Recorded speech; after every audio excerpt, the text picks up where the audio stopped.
You're listening to the Bible for Normal People, the only God-ordained podcast on the internet. I'm Pete Enns. And I'm Jared Bias. Hey everyone, welcome to the episode. Before we get started, just an update on the campaign that we mentioned last week. It was 1 week only, but you didn't even need a week. We raised that support within just a couple of days, and we could not be more thrilled. So our goal was $40,000 as of today, right this minute. I mean, probably that's not true, but $44,378.50, which is more than $40,000.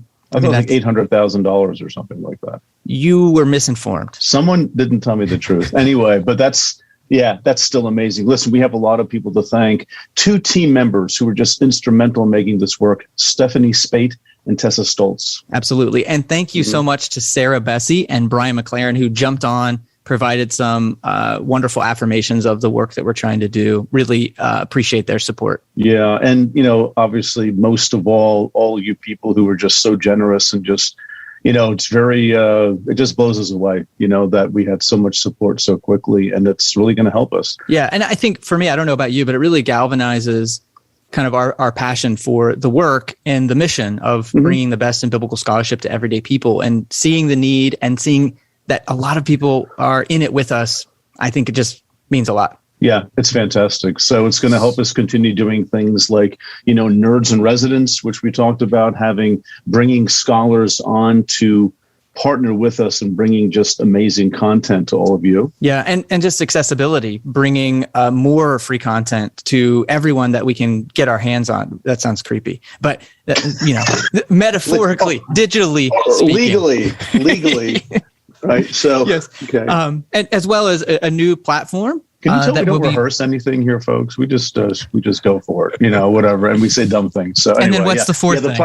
The platform is the thing too. That's the big thing, to make it, like you're saying, to make everything just neater and nicer. But also we have the Pastors for Normal People, which is something that is just, Jared, why don't you tell them about that? That's a really great thing that we've started just doing. helping to resource pastors. The more we think about how do we help bring the biblical scholarship to everyday people, what better way than to resource pastors who are with people in their congregations every week, who are going through challenges, and how do we give them support and give them resources? So those are the 4 things that we're planning to do with this. Absolutely. So, folks, so again, thanks so much for all your support. It means a lot to us. Excellent. Hey, everybody. Welcome to our podcast today. And our episode is How Grace Saves Us. And our guest is none other than Kirsten Powers.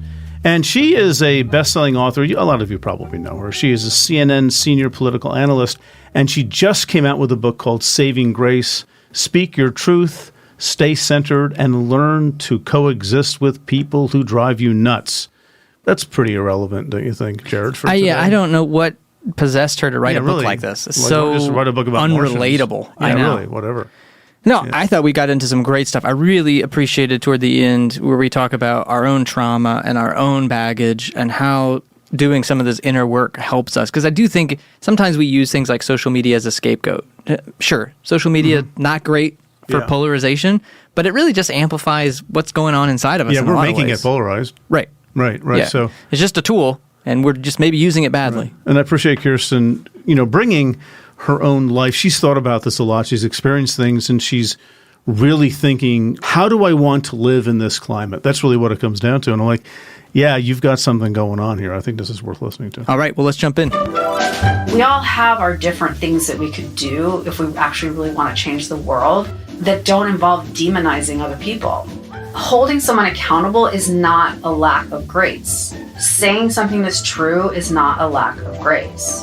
You're getting into the area of a lack of grace when you're now judging, labeling, demonizing.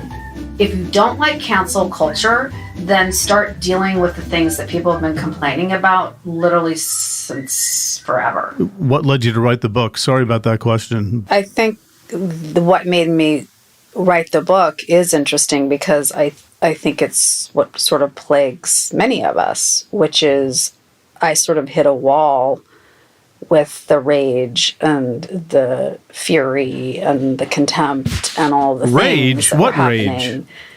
Yeah, I know. I'm sure you don't have that problem. I didn't sleep for 3 months during the election last time. That was just horrible. Yeah.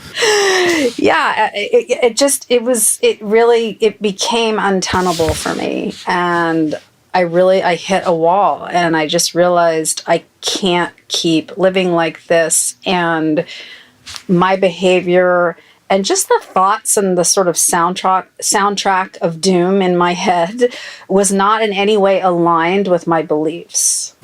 So the idea that I should love my neighbor or even love my enemies, right? I was so far away from that. I couldn't even get to a place where I even wanted to do that. Right. It wasn't even, I was like, I believe that and I'm going to try to do that. I just was like, I'm not even sure I even believe that anymore. I can't. There's no way. And so I just realized that something was really wrong. And I pulled back from social media a little bit. I took some time to reflect.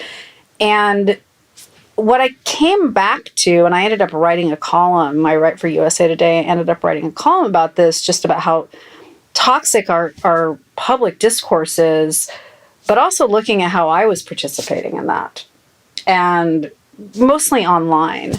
And it was pretty shame-inducing, honestly, when I looked at it, because it didn't really feel, again, aligned with who I feel I am, and who I think a lot of people would say, oh, well, you're the voice of reason. You're so reasonable. And that's true. I'm often very reasonable. And what I realize is I could also be very toxic. Mm-hmm. So those aren't mutually exclusive. Yeah. And so I had to, in a way that I don't think I was before necessarily 2016.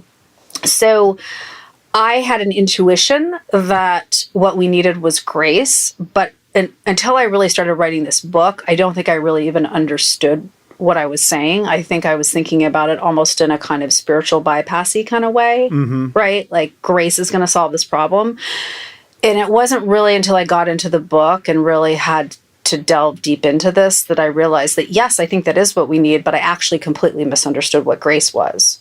And it ended up being so much more than what I had even thought it was in the first place. So I think that where I got to was where a lot of people have gotten to. And I think a lot of people were thinking, oh, it's going to be different after the election. But of course, spoiler alert, it's not. So it's like, if anything, it feels like it's getting worse. Well, maybe back up, because I think that's a really good place to start, is that the idea of grace maybe wasn't what you thought it was. And I don't want to put you on the spot because you wrote a whole book on it, so it may not be easy to really define. But how would you now, kind of gone through all of this, how would you define grace? The way I define grace, I use the Christian paradigm of unmerited favor, but usually when Christians talk about grace, they're talking about grace from God, so unmerited favor from God. But if we apply that to each other, then it's basically looking at other people and seeing the humanity in them. If you're a believer, maybe seeing the divinity in them, no matter what they have done or said or believe or who they voted for, and being able to really allow them to not be you without being demonized.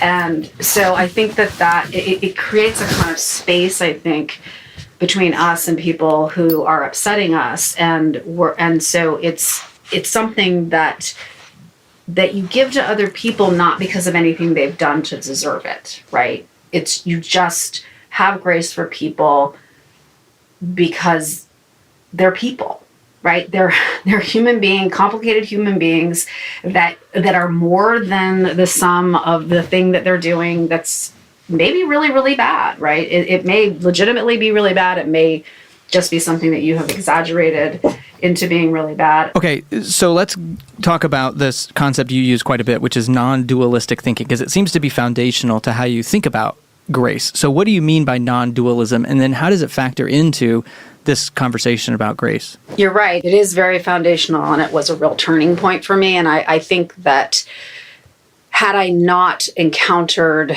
that idea, which is basically everything is not black and white, everything is not either or, there are gray areas, there are, it doesn't have to be this all or nothing thinking, which I was particularly inclined to, but I think in our culture, it is very much the way that we're trained to think. And had I not encountered that, and I encountered it through the teachings of Richard Rohr, and I don't even know that I would have been able to come up with the idea of grace being a solution. I think that was the thing that just gave me just enough space to step back and say, maybe I'm not seeing things totally clearly here. Maybe there are other ways to think about things that are different than the way that I think about them.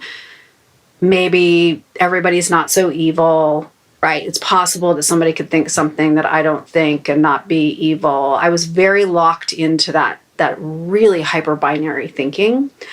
And so when I discovered Richard Rohr, and then I also at the same time met James Martin, who's some people might know, who's a Jesuit priest, and he became my spiritual director, and he also really was encouraging me to embrace mystery and embrace that kind of gray area and the kind of not knowing. And that was really new for me. And I think that just helped me kind of turn a corner and start moving in the direction of being open to the idea of grace. Yeah, it reminds me of, I talk about this sometimes, where if the truth is obvious, if it is very obvious, which is like that black and white thinking, we can fall prey to what I call ignorant versus evil logic, right? So if the truth is obvious and we disagree, there's really only two options. Either you're that dumb, like you're ignorant, or you're that evil, meaning you're purposely skewing what's obvious for your own nefarious purposes. And so without the grayness of breaking down the binary, of the non-dualism, of maybe there's a spectrum of things, maybe this stuff that we're talking about is really complicated, and reasonable people can disagree about really complicated stuff. I think without that, we don't really have a lot of options. People who disagree are either really stupid or really bad. And so it sounds like this non-dualism. Yeah, and isn't that what most people think? Yeah, right. That's the thing. I mean, I cite, surveys and studies and all sorts of things in the book where when they ask people what they think of people, ask a Republican what they think of Democrats and ask Democrats what they think of Republicans, they think they're subhuman. Yeah.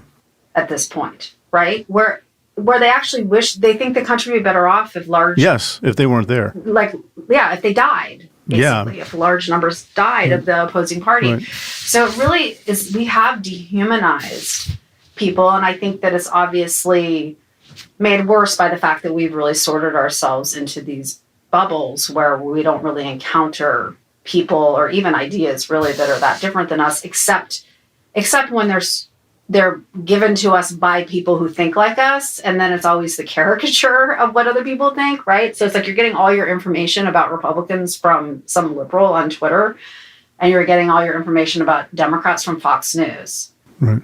So it's like that's not really how you learn about what people think.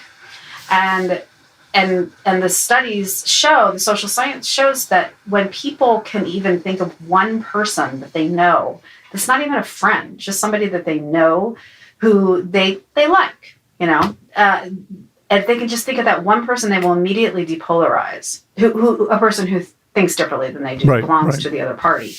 And so it just takes that one person where they can take it out of the abstract, because it's very easy to hate abstract people, and take it to a real person, and then they'll say, oh, yeah, okay, yeah, I could see how, yeah, I don't agree with them, but I can see that they're actually not, evil. You can't show grace to a person who's dehumanized.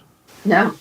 You have to really, I think that's a great point. You have to really make them into people. Well, not make them, just recognize that they are, right? Of course, social media doesn't help with all this, but the abstractions and the distance we have from each other. But it's about really, I guess, the way I would put it from what I'm hearing you say is just remembering that just as issues are not black and white, dualistic, people aren't either. And even if they come across a certain way, they have a story. They have a history, and there are things going on, and people have fears, and people have hopes and dreams, and getting to that. And I think just even having conversations with people that you disagree with strongly, and they know you do, That's a sign of grace right there, I think. That can go a long way. Yeah, I mean, like I said, it's allowing people to not be you and not be turned into a monster. Right. Because that's basically what I was doing. It's like, you think what? Now, I do want to say that sometimes binary thinking is helpful because there are some things that are clear. So to me, it is clear, and I don't actually know a lot of people that would disagree with what I'm about to say, that racism is wrong, right? So we can recognize that that's wrong. What we can't know is what a person believes because they voted for Donald Trump. Do you see what I'm saying? Like it's like we make all of these assumptions about people, or a person does something that's misogynist, for example, then they are a misogynist. Versus a person who, like you said, has a story, has all sorts of good qualities that we don't know about, and is more than this one moment in their life. Now, that doesn't mean the person's not responsible for what they did. So some people also, I think, misunderstand grace to think that it just means letting people get away with everything. And it's often invoked that way by people to say, basically, like, to marginalize people. Well, just have grace for the people who are saying the racist things. Just have grace for the person who sexually harassed you. That's weaponizing grace. And grace does not mean that people aren't held accountable. It just means that they're held accountable with humanity. So, and they're held accountable, hopefully, with the idea of some sort of restoration. With, hopefully they will repent and they could be welcomed back into wholeness, and there could be wholeness where that brokenness was created. But as I talk about in the book, if you look at our criminal justice system, that is the opposite of what goes on there. So it's not really that surprising that we also sort of reenact this kind of thinking in our other relationships and our other interactions, that we have an entire system in our country that is just so vengeful and inhumane. And I think that that's kind of a mentality that we have just accepted, the kind of brutality, right, of how we treat each other. And in this book, I'm trying to get people to step back and say, we don't have to treat each other this way. We also don't have to be unified and agreeing on everything. I'm realistic about that. I don't think that. Of course. I think where both sides are. I mean, I don't see unity. That's, even though the president's been calling for that. But I do see a situation where we could have grace and we could try to, turn it down a little bit and step back from dehumanization and demonization of people who are different than us. So let me ask, you mentioned before, a statement that, most people would certainly agree with, that racism is wrong, but there are some who would probably say, I disagree with that, but they just have different definitions of racism, and they may actually be racist and have not a problem with it. Well, see, because I always find it interesting that racists always insist they're not racist. Right, exactly, because it's just the natural order of things. I'm not doing anything wrong. But they're admitting that racism is wrong. Do you see what I'm saying? Yeah, I agree with you. People who actually would just say, like, racism is great, let's all be racist. Yeah. It's like, I think most people would be like, no, racism is wrong and I'm not racist, even if they're doing something. How would you show, I'm assuming just from what you're saying that grace can be shown to those people and probably should be. Or am I misreading you here? Again, grace doesn't mean you're fine, whatever, it doesn't matter. It just means how you talk to them and maybe trying to find out their story. Maybe there's something going on in there. There's a way to talk to them that can at least crack open the doors to help them see something from a different angle. Yes, though I don't think, and I think we may have even talked about this last time I was on, I don't think that you should just befriend people to try to change them. So, seeing somebody as your little ministry or your little, you're going to save them. I think if you're going to enter into any kind of relationship. Well, that's where you are on our podcast. Yeah. I think I actually made that joke last time too. But anyway, let's move on from this.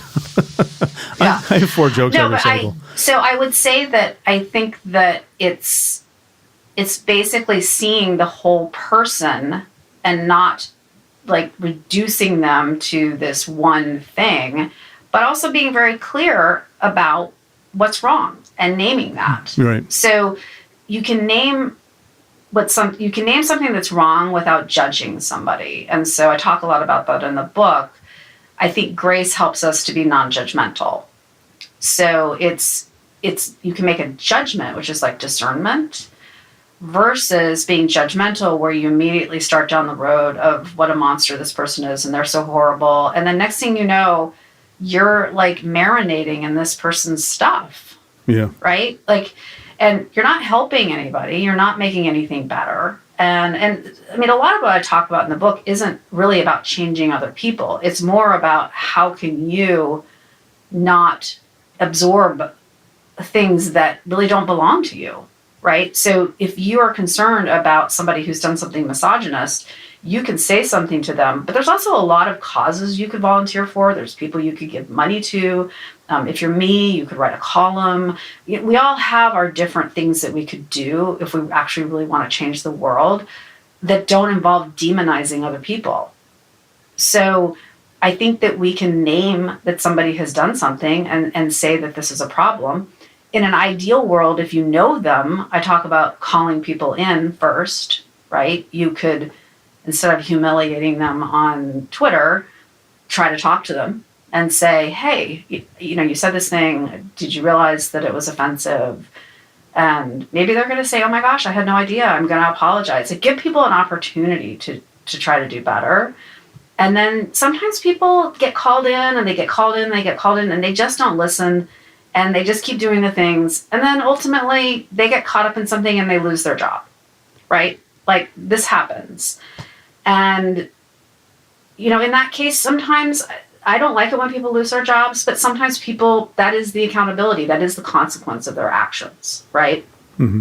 And so holding someone accountable is not a lack of grace. Saying something that's true is not a lack of grace. You're getting into the area of a lack of grace when you're now judging, labeling, demonizing, and all of these other things. Does that make sense? Yeah, I really appreciate the way you said it earlier, that we don't want to reduce people to their poor behavior, to that one thing. And yet that doesn't mean we can't name it and say it, right, that this isn't okay. It's that reduction and reducing people to or demonizing that is the challenge. Well, it's also just also recognizing that people are doing the best that they can with what they have. Mm-hmm. And that even if it doesn't seem very good to you, and maybe it legitimately isn't very good, that, having some grace for them, also showing a little humility about the fact that probably you've done some things that are pretty messed up in your life, even though everybody is always the one who's never done anything. People have shown you a lot of grace, and treat that person the way you would like to be treated if you screwed up. Can we talk about that a little more? Because I think in some ways, not that we're purposely dancing around this, but I think it's worth talking about cancel culture and this idea of, forgiveness and how to balance forgiveness and accountability. So can you speak specifically to that? Like, what is grace? You talked about restoration. And so, like, specifically when people are called out for, hey, we found these 10 racist tweets that you put up, 12 years ago. What do you, in kind of the context of what you're talking about in this grace, what might be a better response, or is the response that often happens, which we call it up, there's a lot of outrage, and then the person, loses their job. Is that accountability? Is that a lack of grace? How do we kind of navigate this in real world scenarios here? Well, I mean, it's a very complicated issue, I think, and unfortunately everything gets oversimplified in our culture. And so I don't think any of these two cases are the same, even though they all get treated as being exactly the same. Mm-hmm. And so, ideally there would be some sort of multi-layered analysis, right, of it. Things, just basic things in terms of, is this the first time the person has done this? Did it happen 10 years ago or did it happen last week? How old were they when it happened? Were they a teenager, or were they, why are we holding somebody who's 26 years old accountable for something they tweeted when they were 16, right? We should be able to look at these different things. Are they sorry? Are they a different person? Do they still even believe it, right? That's another thing no one's asking this person, like, you did this, do you really believe this? And they might say, no, I think that's stupid. I can't believe that I said that. And I'm so sorry that I said that. But that's not really the way we approach things. It's like, this person did this 10 years ago, so therefore this is who the person is, which of course, I'm not even the same person I was 2 years ago, let alone 10 years ago. So I think that it oversimplifies things. At the same time, I think that the reason, first of all, cancel culture, I wish we could just retire the phrase because it actually doesn't mean anything. It means different things to everybody.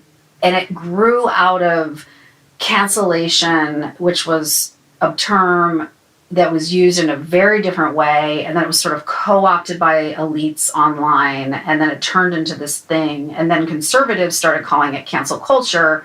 It seems with the intention of making it so that anytime anybody confronted racism, sexism, homophobia, they would be accused of canceling people, right? So it's a tactic, actually. And it's been so disconnected from what its original purpose was, and then is now used to try to silence like Black activists. I mean, it's very twisted. And so I think, at the same time, I think that it can be very problematic when accountability, we call something accountability, but it's actually annihilation. Sometimes people will say, well, the person's just being held accountable. It's like, really? Because it looks like their whole life has been completely ruined. It's that doesn't really, that doesn't strike me as accountability. Accountability is getting suspended for a first-time offense, right? It's not losing your job, your reputation, your health insurance, probably any chances of being employed again. It's very retributive. Yeah, it really is. And so, sometimes somebody does something that deserves that, but that's not an everyday occurrence. So it's like, what would accountability look like? I think that you do have to, in different circumstances, listen to the people who are harmed. So I would be very careful about stepping into a situation where something racist happened and saying, hey, I think this is what's supposed to happen. I would want to hear from people who were part of the community that was harmed. What do they think?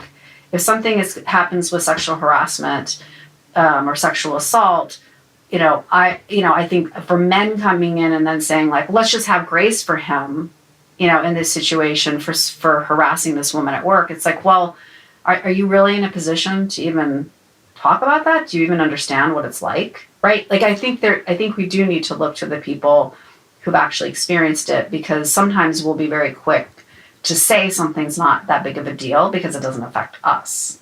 And so we don't really understand the impact of it. The thing I also say in the book, which I think some people are going to have a hard time with, is that if you don't like cancel culture, then start dealing with the things that people have been complaining about literally since forever, right? Like generation after generation after generation, people have been complaining about racism. People have been complaining about sexual harassment and really haven't been listened to. And we're sort of drove people to the edge. And we now have a situation where, again, someone will come out, a white person will say the N-word, and they'll be like, oh, I didn't know. And when I talk to my Black friends about it, they're like, how can you not know that? How could you be alive in this country and not know that, right? So to them, it just feels like they're not vengeful. They're not looking to destroy anybody's life. They're just like, when are you going to see us? When are you actually going to listen to what we're saying?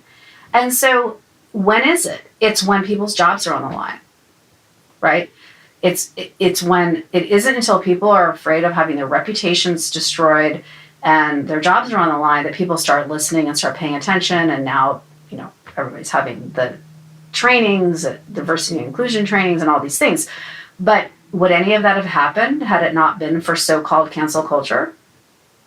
I don't think so. Right. And it's telling that what gets the airtime and the red flags is cancel culture, but there wasn't a lot of racism culture. Exactly. Or like sexism culture talked about over the last 20 or 30 years. Well, right. And as soon as, Me Too happened, I mean, we were 5 minutes into Me Too and people were coming up, this has gotten out of hand. And it's like, really? All these men are losing their jobs. It's like, really? Right. Like, if this is what's out of hand? Because it feels like it was the sexual harassment that was out of hand. And so it's like, for my entire life, right? And it's like, so yeah, it's very problematic that, you know, where you have conservatives also coming out and talking about like Pepe Le Pew being canceled, but have never complained about police brutality. You know, have never complained about racism against Black people at any point. You know, and it's like, in fact, if they talk about racism, it's this like alleged racism against white people. So you start to look at it and you're like, wait, we're just getting like taken totally off course here. And we're not talking about why sometimes people, I guess some people would say they overreact. I don't really know that you could overreact to like hundreds of years of racism, but they'll say, well, they're not, they tone police them. They're not saying it the right way. Of course, they're never protesting in the right way. They're never at the right place, which is apparently a place where no one will ever see it. And so that people would finally maybe just get so fed up that they would just start saying like, yeah, you should lose your job. I don't care. Well, and right? It's like, what isn't that just normal behavior? Yeah, it's like every action kind of has the equal and opposite reaction. It's sort of like if you're looking at this reaction, maybe it's time to look at the action and see what caused it. Right. And recognize how much grace you've gotten. Because this country wouldn't function if there hadn't been marginalized people hadn't been giving people grace. Right? It's just the things that have happened in this country and the way people have been treated and the way they've been ignored. The only way that you could even live in this country would have to be because you're offering grace to the people who are causing the harm, right? And so to be thankful for that and notice like how much grace you've gotten and stop asking other people to give more grace, because that's kind of the dynamic. It's why can't people have more grace when this person, said the N-word at work or whatever? And it's like, there hasn't been enough grace. Like, I just feel like there's been so much grace. As we've been talking about this, I've been putting the pieces together on maybe why non-dualistic thinking is so foundational to this, because almost like the phrase that comes to mind is almost like structural grace, like the idea to slow down and say maybe there's filters or variables that we need to look at in terms of what you were talking about. There's all this criteria of, how long ago did they say it? Did they still believe it? How old were they? Like those kind of things kind of build in grace. It's almost, I almost think of like the ideals that our justice system was founded on. Not that it always happens, but it's like innocent until proven guilty. Like that's kind of a grace-based statement. And there's these structures that maybe could be put in place. And that for me, there's a non-dualism. It's not either they should be, or shouldn't be. It's slow down. There's these other 7 questions we might need to ask first before we figure out what the right thing to do is. Yeah. And I think the thing that you run into is that when you start saying that, so we'll just use racism as an example, and white people start saying that when something racist has happened, then I think what like my Black friends were saying to me when I was discussing all these topics with them, it's like, well, where's the grace for the Black boys who are getting kicked out of school, right? Mm-hmm. It's like there's no grace and nobody cares.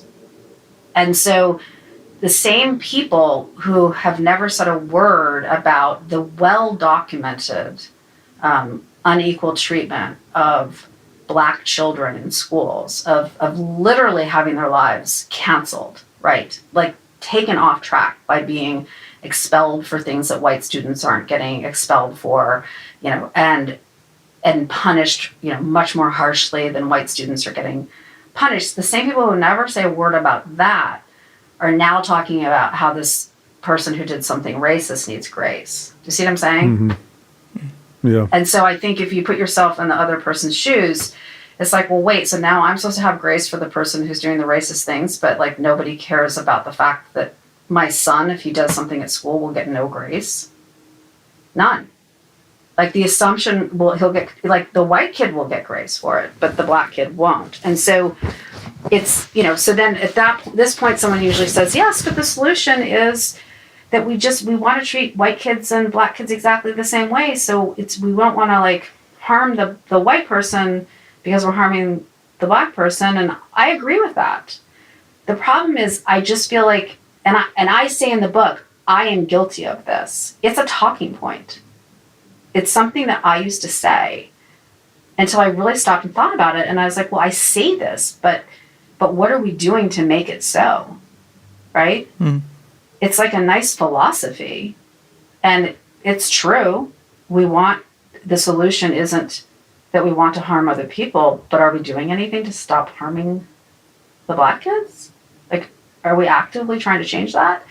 So I think we have to look at why these things are happening. And, I really try to do that now when I'm with anybody, honestly, of any issue. I tend now, when I look at people, whereas I used to be very judgmental, I tend now to have a lot more empathy. And I don't get hung up on how people are communicating things or, if they're saying it the right way. I really just try to hear what they're saying. And, even if it's something that I don't necessarily identify with, like what is the pain that's underneath what they're doing, and having more empathy for people. And I feel like this whole cancel culture and quotes thing really takes us off track from that. It takes us off track of stopping and saying, why is this happening? And that seems like maybe a good segue into talking about, because cancel culture, in a lot of ways, at least as far as I've experienced it, maybe that's just because of my own bias here, is on social media. And I just think there's a lot of conversation around social media when it comes to the polarization conversation and how we disagree with one another and how maybe we don't have enough grace for each other. So do you have ideas, as you've been thinking about this and writing this, like how we can better handle ourselves with social media? Even if it's, and Pete, you could speak into this because you were kind of in this conversation over the last year with social media and how it impacts us and how it impacts our brains. And there's a whole thing we could talk about, but particularly around this topic of how we get along or don't get along or show grace or don't show grace. How do we handle ourselves with social media? What's the impact? The impact is huge. And I think it's very difficult to spend a lot of time on social media and have grace for people. It's because it's designed to activate you and enrage you. And so, and it's designed to actually interact with your brain in a way, knowing all of the things that your brain will do to seek out information that confirms what you already believe, to make really quick binary judgments, which was super helpful when in much more primitive times, not helpful at all now. It's not helpful when it comes to trying to discern complicated issues. And what happens is you see a tweet, you make a snap judgment about something you see other people doing, at the whole sort of, mob mentality takes over. And even though you're not in an actual physical mob, a lot of the same dynamics start to play out. And so you also are often seeing people who are not really necessarily at their best, and they're acting in a very toxic manner. And I don't know about other people, for me, that can be very triggering. And so the first thing I did was I got off of social media. And I mean, completely off. And I didn't get on social media for probably a month. And at that point, when I got back on, I was like, this is really messed up. Yeah. And I found it kind of repulsive. Cal Newport's book, Digital Minimalism, that's what he says. He says, if you want to break the cycle, get off for 1 month. I think he says 1 month or 6 weeks. Then when you come back, it's like, Interesting. What was I doing here? It's like, and I've tried, I haven't quite had the guts to do that because social media is a little bit more of what we do, but like I might not check it for 3 days. And then I'm on it for like 10 minutes and then I'm done, but the reason to bring that up is because, if we want to show grace to other people, we might have to train ourselves to avoid those triggering times and not get drawn into the social media machinery, which really does try to agitate us. And it rewards us for being agitated. It does. And I think also, though, we have to also look at, in the book, I talk a lot about coming to terms with some of my emotional issues and dealing with some of my past traumas, which also really drove me further into binary thinking, which is pretty typical of people who've been traumatized. So I think that you have to also do that work on yourself. So it's a lot harder now it would take a lot more time on social media to activate me or to pull me in, because my boundaries are so strong. So I don't, because I don't judge. I mean, I'm not going to say I never judge people. Of course it happens. But all I did was judge people. So it's like, I just was constantly judging and labeling. And whereas now when I see something, it'll register like no, right. And I just move on. And that's it. I don't think about it again. I don't have that I haven't now intertwined myself with this person. Whereas in the past, I would get so wrapped up in this person. I'd be like telling my fiance about it. I'd be thinking about it, right? It's like you take it all on. Whereas now I'm really just kind of looking at it going, no, move, and I move on to the next thing. And I just don't get involved. And I just don't get in Twitter fights. Amen. I don't call people out. I don't, whatever. I just don't do it. And so if I'm going to tweet something, I tweet it, right? It's like, I'm not going to get into something with somebody. Every time I call somebody out, I regret it like 10 minutes later. Yeah. And then I've got several days of crap I have to deal with. Right. And, yeah, the more you become aware. I mean, I really like what you're saying here about... If you're going to talk about me, Pete, you just say it to my face. You don't have to say it passively, okay? Can I say it anonymously online? No? Okay. But I think, knowing... I guess, I mean, if I'm hearing you right, working through trauma has helped you become more gracious. 1,000%. Is that right? Oh, yeah. Okay. And could you flesh that out a little bit? Because a lot of people experience trauma.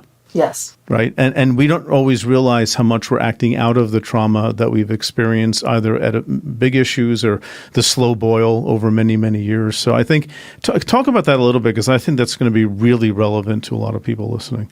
Yeah. Well, for me, it really was, did we do the Enneagram here? Sure. Yeah. The Enneagram people? Yeah. So the Enneagram... That satanic thing? Okay, go ahead. Yeah, sure, go ahead. The pentagram? We're talking about the pentagram now? That's it. That's it.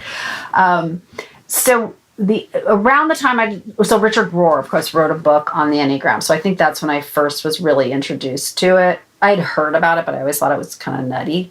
And then I started to look into it a little bit. Long story short, it turns out I'm an Enneagram 8, which is the challenger. Gosh, that's the worst me. one. That's me. Pete, come on. That's me too. That's me is too. that what you are? Yeah. Mm-hmm. Yeah. And so Enneagram 8s and 1s, I thought I was a 1, turns out I'm an 8, are very prone to binary thinking. And so even more than the average person. And it's what I did in response to my trauma, right? To make myself feel safe. Yeah, when you control, binary thinking helps you feel in control. Exactly. And so I would make these really quick decisions. I always thought I was right about everything, and then I would insist other people had to agree with me. That was my dynamic. That's very unhealthy 8 behavior. And so once I understood that the Enneagram was basically saying we create these personalities in response to our trauma, then I was able to really work on that with my therapist and really start unpacking that, and even practicing things like how to say something, how to not be judgmental, right? So I would say something and she'd say, that's a little judgmental. And I'd say, but it's true. And she's like, well, it might be, but that doesn't change the fact that it's judgmental. So she's like, why don't you try saying it again? And so I'd say it again. And she'd be like, still judgmental. And so I actually would start, learning, like, what does that mean? And how can I just be discerning? And so that was helpful to me. And then actually going back through and really working through a lot of these traumatic issues. And then I went to this place called Onsite in Tennessee. And that was a major turning point for me, where I dealt with some traumas that actually had happened in my adult life. And then I had just a huge turning point where I really felt my capacity for grace just expand. And is that a trauma recovery place Onsite? It's Onsite's like, I don't know how you describe it. They do all sorts of different things. They do have a trauma, I forget what you call it, like, I guess a trauma recovery place. What I did is something called the Living Centered program. It's a 7-day program, and it's in a group.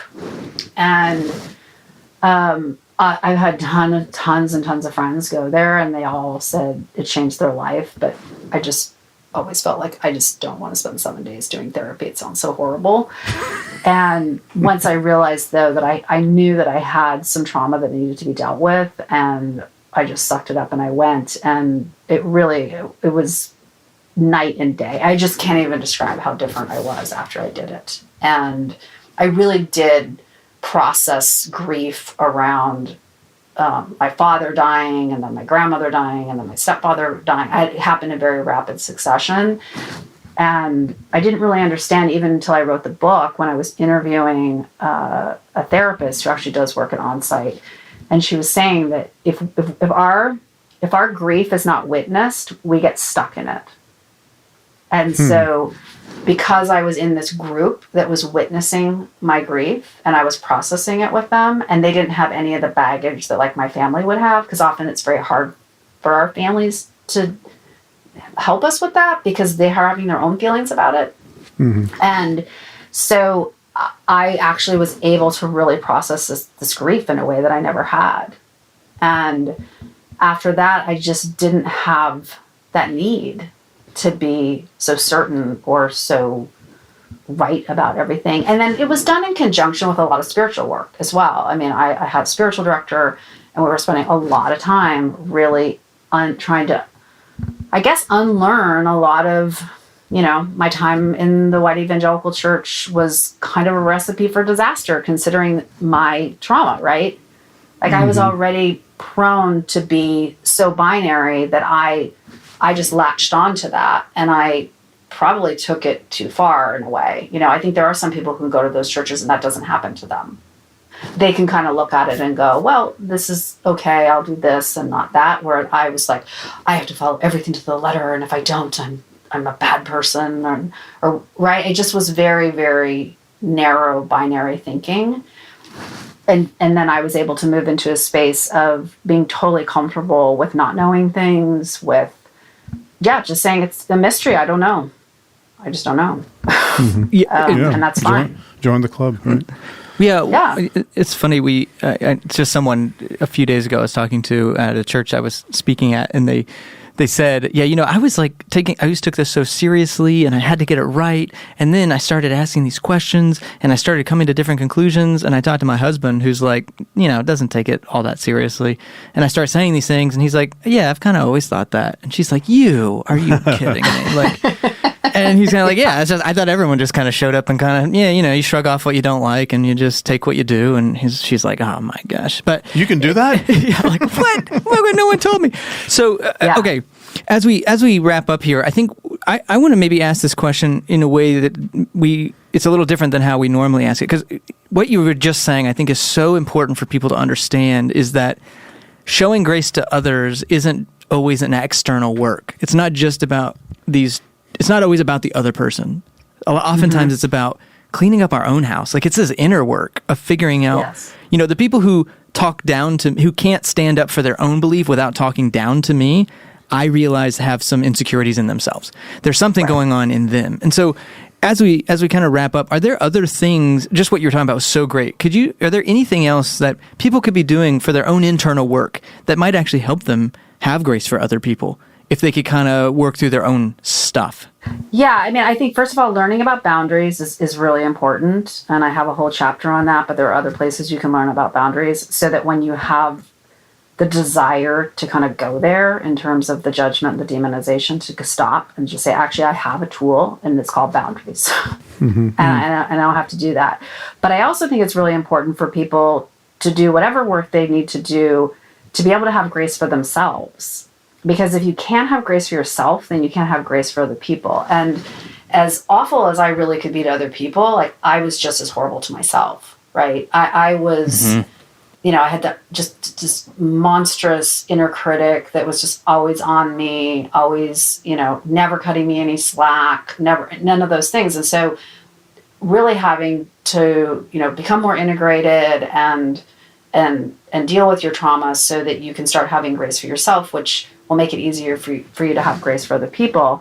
But I also really found doing doing this kind of look back, like I did it in a very structured way where I actually sat down and thought about, where have I gone wrong? And then I had all this shame around it. And then I had to do this process with my therapist where she's like, where's the grace for Kirsten?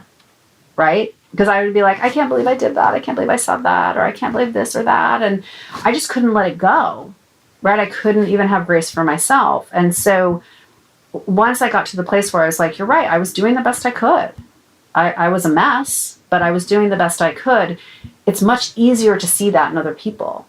Right? Once you look back and you have some humility about where you've gone wrong, then you won't be so quick to judge another person or refuse to give them grace for their mistakes because you just think, what kind of person could possibly do that? It's like, well, you might not have done that, but you did something else, right? Like we're all doing our own little messed up things. And so I think that those things really help. And, I am a big also, if you have a spiritual life, identify if you have any binary inclinations and start trying to unlearn that a little bit. Start trying to lean into the idea of mystery and of not knowing and being okay with not knowing. So practical and helpful. Really appreciate you coming on, Kirsten, and sharing some of your story, which has to be vulnerable now, knowing you're an 8. I'm like, ugh, airing dirty laundry. Yeah. No, thank you. Yuck. I'll teach you. Don't let me. It was pretty awful. Yeah. Jeez. So thank you so much for doing that. I know how hard that can be, but I think it will be helpful for a lot of people. I think it was helpful for Pete and I as well to be thinking about some of this stuff. So thanks again for coming back on the podcast. It was great to have you again. Thank you for having me. It was so much fun. Thank you, Kirsten. You just made it through another entire episode of the Bible for Normal People. Well done to you, and well done to everyone who supports us by rating the podcast, leaving us a review, or telling others about our show. We are especially grateful for our producers group who support us over on Patreon. They are the reason we are able to keep bringing podcasts and other content to you. So a big thanks to Todd Ravetti, Carlos Ochoa, Denise Howard, Gabrielle Dion Kindom, Jeff Paulus, Caleb Needens, Marilyn Johnson, Josh Andrews, Peter Sheets, and Sandy Bannister. If you would like to help support the podcast, head over to patreon.com/The Bible for Normal People, where for as little as $3 a month, you can receive bonus material, be a part of an online community, get course discounts, and much more. We couldn't do what we do without your support. Our show is produced by Stephanie Spate, audio engineer Dave Gerhardt, creative director Tessa Stoltz, and web developer Nick Striegel. For Pete, Jared, and the entire Bible for Normal People team, thanks for listening.